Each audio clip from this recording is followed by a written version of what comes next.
Okay. So it's my pleasure to introduce my first speaker, Dr. Paul Howard-Jones. He's a Bachelor of Science from the University of Manchester. He took his PhD at the University of Exeter. He's currently a senior lecturer in education at the University of Bristol. His main interest is in understanding cognition and neuroscience and try to apply it to child and adult learning. He's also interested in how you can take technology and make it benefit education. Today he's going to talk about ways that neuroscience is relevant for education and ways that actually it's not. And he's going to try to justify why we should bridge these two fields together.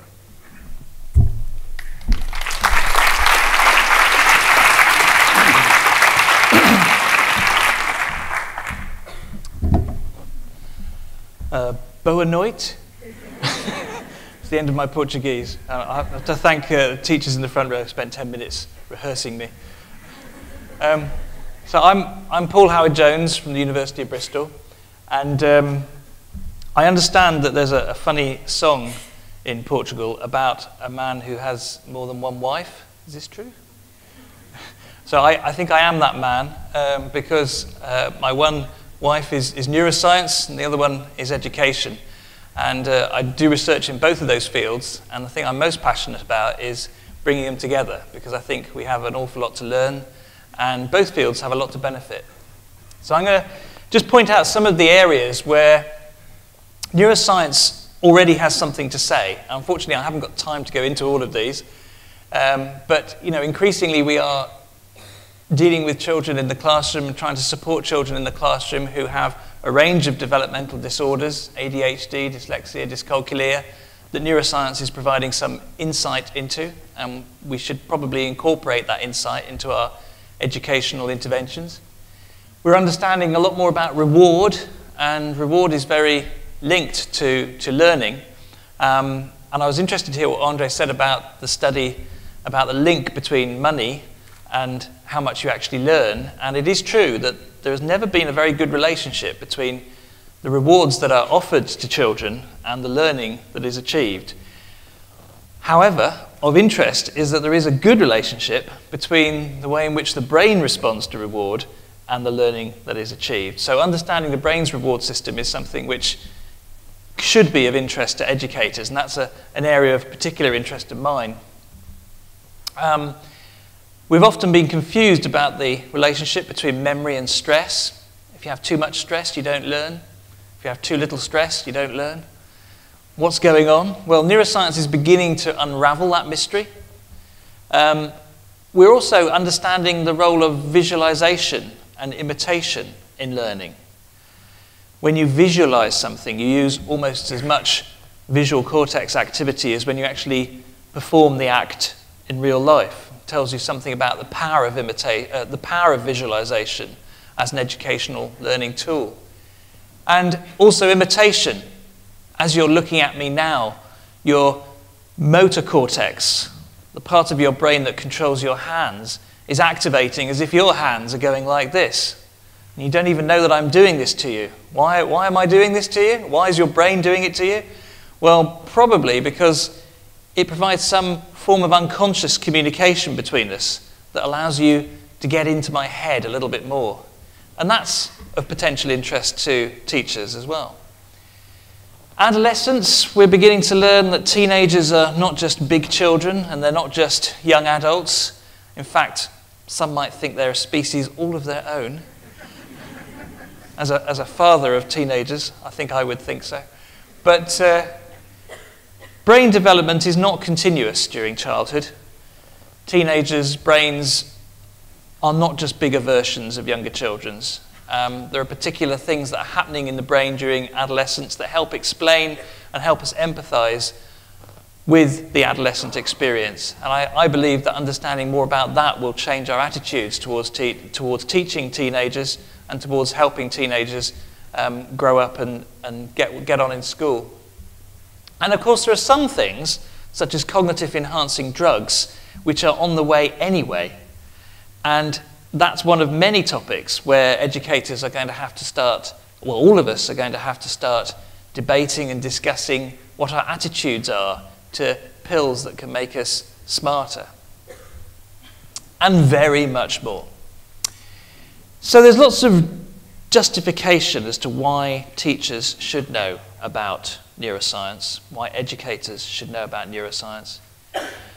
When we asked educators about their ideas about the brain, we found some other ideas about neuroscience, things which are not actually scientifically based. And all of these things, and these are just examples, are actually incorrect. But we had, amongst the teachers that we were producing at our institute, 64% of them thought that short bouts of coordination exercises could improve left and right hemispheric function. That differences in hemispheric dominance, whether your left or right brain, could actually help understand individual differences in learning.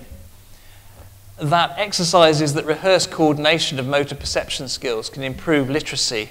That's a claim made by Brain Gym, which hasn't really got much to do with brain science. And this was a particularly odd one. Drinking less than 6 to 8 glasses of water a day can cause the brain to shrink. A surprising number of our teachers thought that was true. Now, of course, with all of these things, there is some original little grain of truth, but it's become distorted in a way which is nonsensical. So this is another reason why teachers need to know about neuroscience, to blow out some of these neuromyths. And here is a more subtle neuromyth. We asked teachers, what do you think explains educational outcomes? And most of them thought it was actually the education they receive in school, plus their genes and plus their home environment as well. But of interest was that those teachers who felt very strongly that genes were determining educational outcome, those were the teachers who thought there was less that they could actually do for children in the classroom. So even thinking about brain development and ideas about brain development influence the attitudes of teachers in the classroom. And I know that a study has actually been done in Portugal about the ideas that Portuguese teachers have about neuroscience and brain function, and it correlates quite well with some of the findings that I'm presenting here. So what do we have to do? Well, I think, and I'm always saying this, but I would, this is my field of enterprise, I think we need to develop a new field that actually combines neuroscience and education together. And research in that area needs to have 2 goals: scientific understanding, to further scientific understanding in ways that can benefit education, but also to further the educational understanding of how we apply that in the classroom. So we need an educational goal and a scientific goal in this new field. That's the only way that we can ensure scientific validity for the way that neuroscience is applied in the classroom, and educational relevance, so that it's actually helpful and supportive of teachers. However, there are some barriers, unfortunately, and I haven't got time to go into all of them, but we may do that a little bit more in the discussion. Evidence has different roles in neuroscience compared with education. The methods, and this word epistemology, which I have to remind myself means the methods by which we discover truth, the way in which we construct truth, actually are very different in neuroscience compared with education. Ethics, even the ethical approaches are different. Neuroscientists are very concerned with physical risk, as are educational researchers, but actually in the social sciences we worry about social risk as well, the threat of labeling people or making people feel uncomfortable about their own identity. The professional aims are different. Educators want something they can use tomorrow in the classroom. Neuroscientists want to edge a little bit further this body of fundamental knowledge that they're producing. And the language, terms, and concepts are different. Even the word learning means something totally different in neuroscience, where it's often equated with long-term potentiation or memory, compared with how it's used in education, where we very greatly value the social construction of meaning and the social construction of understanding. We also have to be careful of how we communicate in this field. If you tell some parents that you're carrying out some educational research, there should be no problem. But if you tell them that some neuroscientists have come in to do some trials on the children, And, well, this is a political point for me, really, that we need to have funders who talk to neuroscientists and talk to educators and encourage them to talk to each other if we're going to make sure that we have projects that are meaningful.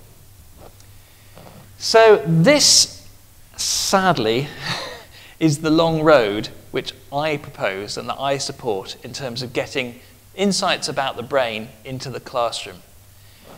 You may start off with neuroscience research, and I think I should probably also add to that educational research, psychological research, sociological research, a whole range of different sources of insight, of which neuroscience is only one. But then we have to ask ourselves, once we've got the concept, is it actually evident in the classroom? We need bridging studies to actually show that this is relevant in the classroom. And then even then, we need to have more studies to find out what is best practice in the classroom, probably using a totally different type of research. We need to develop resources because teachers like to have resources that can support what they do in the classroom, particularly if it's a new approach. And you need to find a way of transmitting concepts to teachers and to help them implement those concepts without them becoming distorted, so we don't end up with another lot of brain gym. And ultimately, you want the policymakers, the people in government, to take this up. I don't know how it works in Portugal, but in our country, well, actually, in our country, I can't even start the way it is the last couple of years, but we used to look for good practice and then implement that across the country. Now I don't think we have any educational policy at all, but never mind. Well, I won't start getting political. And then finally, at the end of all that, you're hoping for educational impact, actually making a difference in the classroom. Now, I know it's a long road, but, you know, it's worth it. And in a minute, I'll tell you what happens. I'll give you some examples of what happens when you don't take the long road. Actually, let me give you a little case study of our long road approach.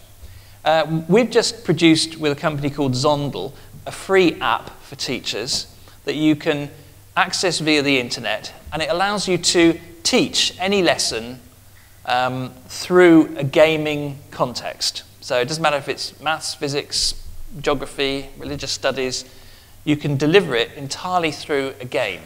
The reason we did this was because it has been noticed, and maybe you've noticed it with your children, that games are very engaging, computer games are very engaging. And in fact, the rapid schedule of rewards that video games provide are so stimulating that they produce as much dopamine release in the midbrain regions as Ritalin or methylphenidate. So video games are like sort of environmental Ritalin in terms of engaging the attention of their players. And wouldn't it be wonderful if we could actually use that in the classroom and have our children attending to their lessons in the same way as they attend to a Sony PlayStation? Now, I'm not suggesting this is the only teaching method that should ever be used, but it would be nice to have it in the teacher's toolkit. So,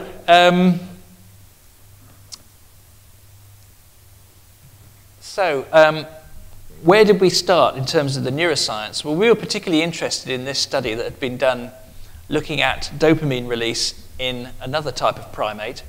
And this monkey has actually been trained to look at visual patterns on the screen. Some of these visual patterns signal reliably the arrival of a reward. So it knows that in all previous times that that pattern has arrived, it's always going to get a drop of honey. So the pattern goes on, and the pattern goes off, and then the reward arrives at the end. And when the probability is 1, in other words, it's 100% sure it's going to get a drop of honey, as soon as it sees the stimulus, it gets a spike of dopamine. But actually, when the reward arrives, you don't get any effect at all because the reward was 100% predictable. It knew it was going to get the honey. So the exciting bit was actually seeing the visual pattern at the start. When it sees a visual pattern that has never been associated with reward, unsurprisingly, there is no response at all. But when the reward arrives, you get a spike of dopamine. The monkey says, "Oh, I want that, thank you very much." Spike of dopamine. The interesting thing is what happens when it sees a pattern which is uncertain. 50% of times it's had a reward, 50% of times it hasn't had a reward in the past. it gets a spike of dopamine as if it knows it's going to get a reward, and then the dopamine ramps up until the outcome is known. That means over time, there's more midbrain dopamine for uncertain reward than either wholly predictable reward or wholly unexpected reward. And this may be one of the reasons why video games with that rapid schedule of uncertain rewards stimulate the reward system so much. And this is important because, as I said at the beginning, although the reward itself does not predict learning, the brain's response to reward does. I haven't got the time to show you the studies to demonstrate that, but it's well published. So we did all of these things. We tried to follow the long route, and we used fMRI, physiological behavioral experimental studies, classroom bridging studies, discussion with policymakers, generating ultimately free resources, teacher videos, text guides, the app itself, lesson-ready games, all completely free. And of course, as teachers make more games, so there are more games available for other teachers. And at the moment, there are 12 to 13,000 games teaching different topics that you can choose from in your classroom. It was launched in September. It's been used about 15,000 times since then across 20 different countries, so it is slowly taking off. I'm just going to spend a little time on this slide just to tell you something about the research that we've actually done, because I know we've got a few scientists and it may be of interest more broadly as well. One of the things we did not know about was the way in which a competitor's reward stimulates your brain. The neuroscience suggested that you might get a reward response similar to your competitor's response, although common sense told us that it would be the opposite, that you would get a reward response when you see your competitor fail. As a result of that study, we were able to confirm the common sense idea that, in fact, it's your competitor's failures that really drive your reward. And that's important because in our game, when we pick an individual team for a task, if the whole class is watching, we tend to stack it so that they fail. So it's a very difficult question because that really engages the rest of the class. But we balance that up with fantastic rewards if they happen to get it correct. Now, this might all sound a bit dodgy. This might sound a bit... You might be thinking, but hang on, aren't people going to get terribly upset? Because you're introducing chance here. You know, what we do is we spin a wheel of fortune. And actually, the points that you get are not just about getting the correct answer. You need a lot of luck as well. And there was a sense in which we thought children might find this unfair. So we had to do some social-based research here. Over here. Some discourse analysis and look at the way that children were talking about this experience. And what we found was the arrival of sport talk. So if the children got it wrong, if the children were losing, and remember it's a mixture of luck and learning, but if they were losing, they would say, well, it's just bad luck. We've just had a rotten day today. But if they were winning, they would say, we're just absolutely brilliant. So this motivational sport talk is very positive. And they never said, even when they lost all their points that they had accumulated for the last 20 minutes, they never said, but that's not fair, which surprised us, actually. Because my background is very varied, but one of the things I did was work as a school inspector for a short period of time. And we were always told to tell teachers, reward consistency underpins motivation. But actually, it doesn't. Reward uncertainty is much more stimulating. And we had to do practice-based studies working with teachers to develop the app and also how to use it, the pedagogy. We also did physiological experiments to show that the reward uncertainty actually increases the emotional response to the learning, which is quite important. Okay, so it was a long road, and you can see that other things we've done is produce books, guides. We've also, the work is also featured in the Royal Society report that came out last year, and that's important because that was very influential for policy making. So we got ourselves into policy making as well.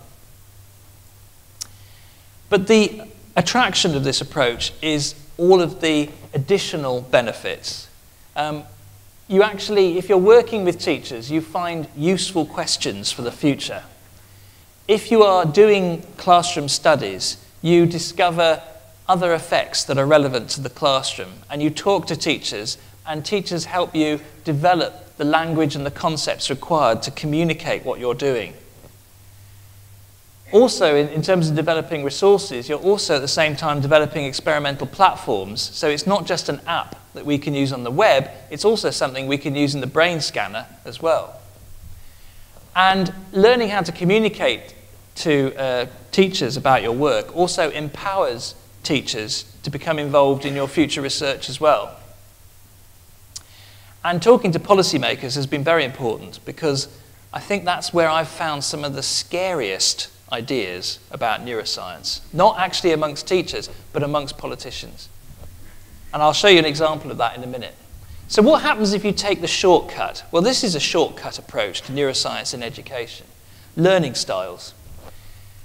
82% of the teachers that we train at our institution, if we didn't tell them it was not true, would believe that understanding a learner's learning style can be beneficial.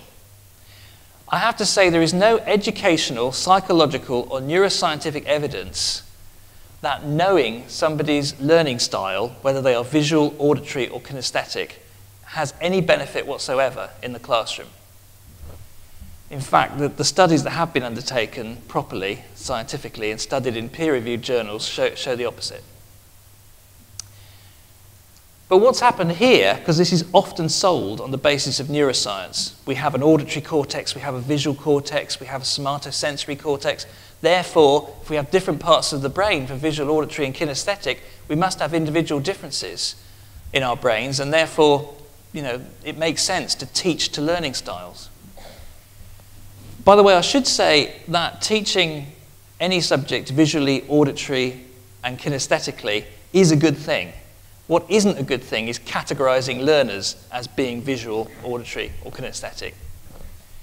But what's happened here is that the neuroscience research and the classroom studies have been completely left out. It's gone straight in to developing resources, which make a lot of money for people, and straight into teacher understanding and implementation. And in fact, we even had it on our government website until 2007, promoting it. And it's certainly made an educational impact, but probably of the wrong type. So if you shortcut the long road, you can end up with a very ineffective and time-wasting educational strategy. But this is probably even scarier, and this is where the politicians come into the frame. I was asked to review the Heckman economics that tell us learning begets learning. The economist Heckman suggested that we should think about educational investment as similar to capital accumulation within a limited time frame. The idea is that the return on investment occurs within a limited lifespan, and that learning begets learning. The economic analogy is that the interest you get on €1 in the bank, if you put €1 into the bank, is proportional to the number of euros you already have in the bank. Okay, the interest rate I'm talking about. So if you have 10 euros in the bank, maybe you get 1% on the next euro.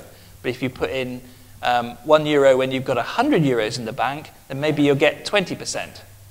So the interest rate is actually dependent on how much money you've already got in the bank. And if you take that assumption, that learning generates more learning, money generates more money in that exponential way, you end up with this sort of graph. Now that's one that I've drawn with my simple computer modeling, but this is Heckman's actual graph. And you can see what it's telling us here. This is the rate of return financially you get on investing in children in education. And this is their age in years. And it's telling us very clearly here, well, that really it's a good idea to invest early in the youngest children. And that's a very powerful message, and it's done a lot to emphasize the importance of early years education.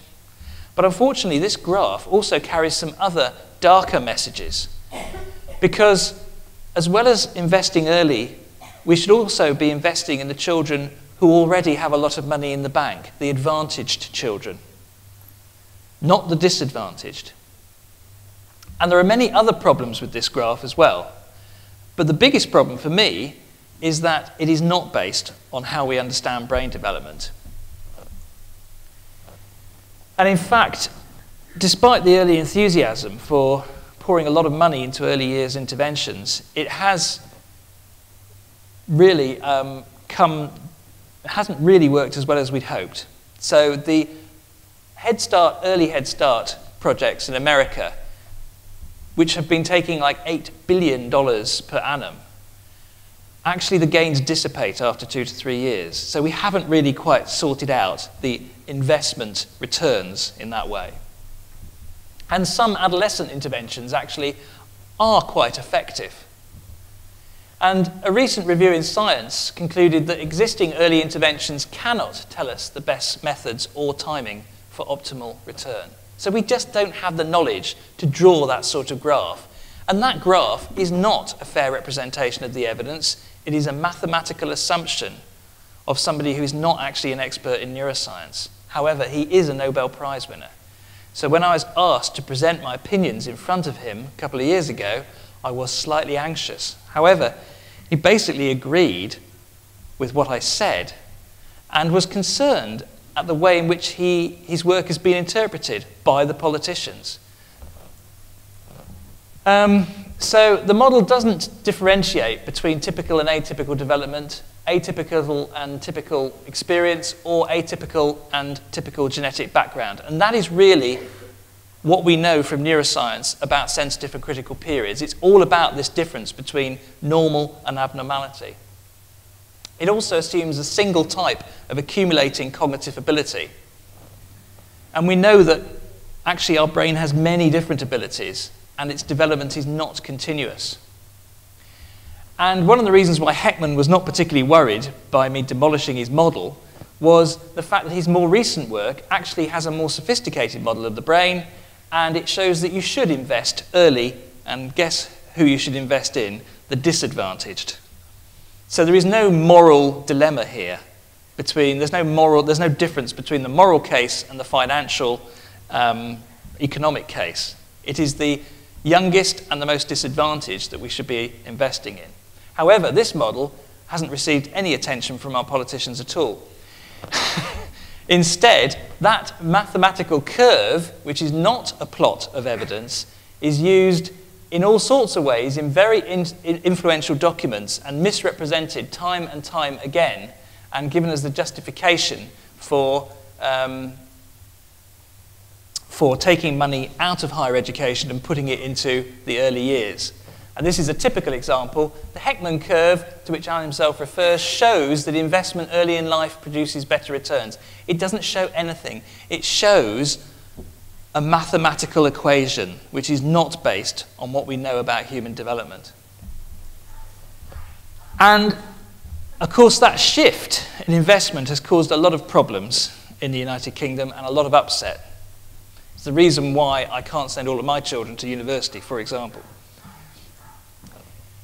So, what's happened here is that neuroscience research has actually completely bypassed all of the educational understanding and educational issues and gone through economics straight into policy making. So, thank you very much for listening, and I hope that you found some of that interesting, and maybe we'll be taking up some of the issues in the discussion.